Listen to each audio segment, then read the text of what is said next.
One of the big things that we find throughout cultures is that aggressive magic is connected to malevolence and cursing.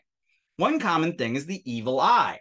Now, I'm going to talk in a minute a little bit about how the evil eye is a common instance also found in South Asia. The evil eye is sort of ubiquitous in the Mediterranean culture and kind of far beyond. The evil eye is sort of like a curse using the gaze, your very gaze of your eye as magic. So Edmonds describes the so-called evil eye as the simplest form of cursing, consisting merely of the envious glance at the target without even a verbalized wish. Plutarch and his companions debate the nature and causes of the evil eye in one of Plutarch's table talk dialogues, coming up with a variety of explanations for this phenomenon. But they are all grounded in the idea that it is caused by envy, that feeling that someone else is doing better than oneself, and the subsequent wish to reverse that situation. The jealousy causes the evil eye to be cast, and the evil eye cast upon person, the curse, the hex, causes them to be less successful, to be cursed in life. So the rationalizing philosopher Plutarch comes up with an explanation that involves beams coming from the eyes that are generated by internal feelings of envy, producing evil within the soul. Internal feelings of envy and evil in the soul shoot out through the eyes. These rays of malevolence may further be explained by Democritian, I'm not going to go into that, theories of images, idola, that pass from one eye to another and create harm in the receiver. But it is the feeling of envy that creates the power. The effects of the evil eye, Bascania, may be diverted by bizarre evil eye protections and counter magic that literally distract the gaze, especially phallic amulets or images of the ejaculating phallus, or even phallic gestures or ejaculatory spitting. Think about in Greek depictions, popular depictions of Greek culture when people spit upon one another. The thought is that that spitting kind of mirrors ejaculatory whatnot and phallic stuff and casts aside the evil eye. Why do I bring all this up? Well, various reasons. In India, there's the same simple idea when it comes to vision. So when I look at something, when any of my senses go out into the world, they physically go out. My eye vision goes out and it looks at a ball. Then that eye vision alters looking at that ball and then comes back into my head and like touches my brain that interprets it. So in this way, if I look out and I have the eyes of jealousy, I will actually touch a person with my eyes and I can put the evil in them.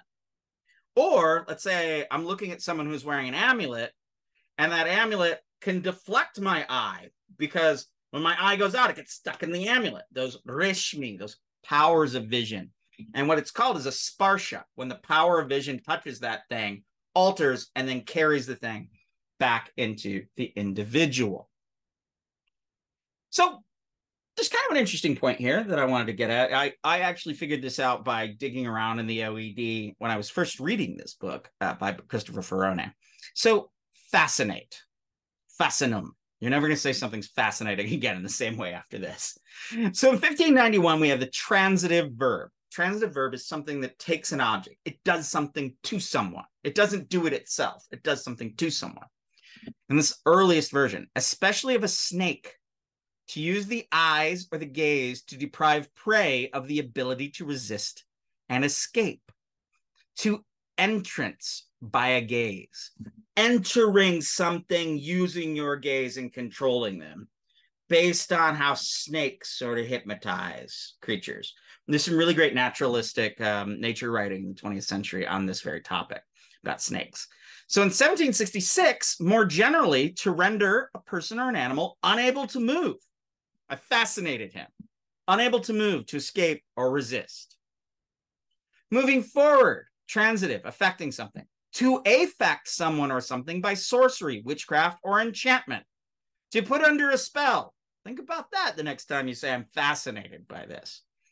1782, another transitive. To capture the imagination or interest of a person. To become extremely interesting or absorbed in. To intrigue.